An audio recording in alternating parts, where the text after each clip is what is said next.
the programme. We now move on. China's Ministry of Commerce, in a statement on Wednesday, urged the US to meet China halfway in ongoing trade talks. Commerce Minister Wang Wentiao, speaking to a US business delegation, emphasized that China and the US remain key economic partners, with both sides engaging in constructive dialogues on mutual trade issues.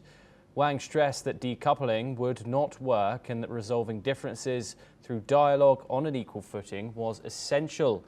He also welcomed US investment in China and reaffirmed China's commitment to a stable and healthy economic relationship. Following recent trade discussions in Stockholm, both countries agreed to extend a 90-day tariff truce with plans to further de-escalate.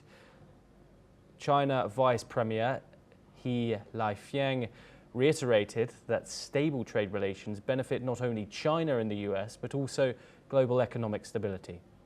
Experts highlight that the continued dialogue between the world's two largest economies helps reduce uncertainty in global markets. Both sides have committed to further communication to ensure the stable development of bilateral trade. We're now joined by Dr. Satoru Nagao to discuss this further. He joins us live from Tokyo, Japan. Dr. Nagao, thank you very much for joining us. Who has more leverage in these talks? China has said in its statement for the US to meet it halfway. What does this say about the US's negotiating tactics?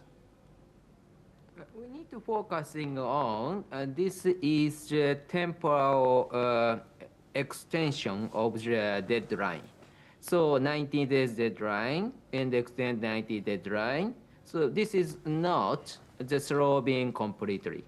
So that's why temporary, why they need to extend the deadline is a point we should analysis. In the long-term process, of course, the US-China trade war or the Cold War is ongoing, and it is the direction is escalating. But currently, Trump administration need to talk with many other countries as a tariff negotiation. So during that time, Trump administration cannot focusing on only China. This means that Trump administration needs time. China do not need.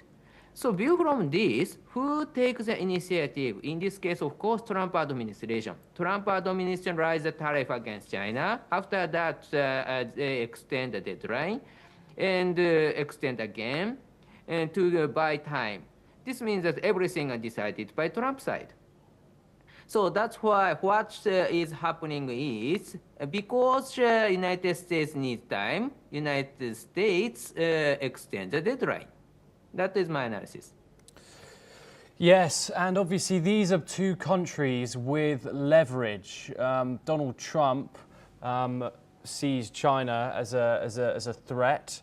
How do you see these talks moving forward for both sides? Obviously, we've seen a truce extended further for 90 days. How long can you see this dragging on for? When we check the history of the last 249 years of the history of the United States, U.S. hasn't allowed any rivals to survive, including Germany, Japan, the Soviet Union. So now China is a rival for the United States. So there is a high possibility that the U.S. strategy is one shall stand, one shall fall, and the stand is United States and fall is China. So that's why in the long-term strategy, the U.S. will defeat China. That is the purpose. But as a practical policy, it is not easy to decouple just now. So that's why they need to continue to trade. In this case, what is the method? For example, the supply line of the rare earth is needed for the United States. In this case, China exploits this dominant situation of the rare earth to negotiate with the United States. So that's why U.S. need to extend the deadline and carefully manage the negotiation. And even if the long-term strategy is decouple with China, but just now it is impossible. So gradually declining the situation rely on China. So that is a long-term process for the United States.